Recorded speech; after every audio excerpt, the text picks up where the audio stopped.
For this exercise, we'll work with the query that you imported into Studio 3T's Aggregation Editor in the previous exercise.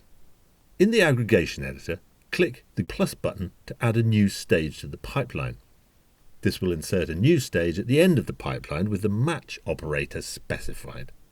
For this exercise, we'll stick with the match operator, which requires that documents match the specified conditions to be included in results. Select the new stage, and then click the upward pointing arrow on the toolbar. This will move the stage further up the pipeline. Move the match operator to the first stage in the pipeline. Go to the Stage 1 tab and add the following conditions between the two curly brackets. Only documents with a name containing the term horse should be returned.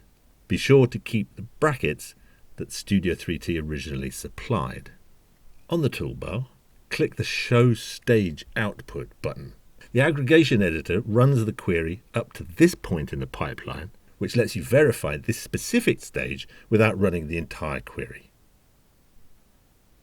Go to the Stage 3 tab. The Aggregation Editor automatically assigns the name count to the output column. To change this, replace it with the word amount. Make sure you keep the quotation marks. The column name should now display amount. You can verify this by refreshing the stage output. Because this is the third stage, the results reflect the execution of the first 3 pipeline stages altogether in a row. Stage 1 limits the results to those documents with a name that includes horse, like black horse, white horse. Stage 2 groups the results by local authority and provides the total number of documents in each group. Then Stage 3 reshapes the results to clearly display the local authorities and the number of pubs associated with each one. At this point in the pipeline, the results are sorted by the name of the local authority.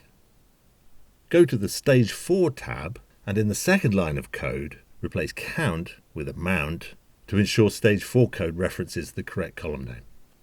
Click the Run button on the toolbar to execute the full pipeline. The results should appear in the Full Pipeline tab. Notice that the Powys local authority has the most pubs with horse in the name.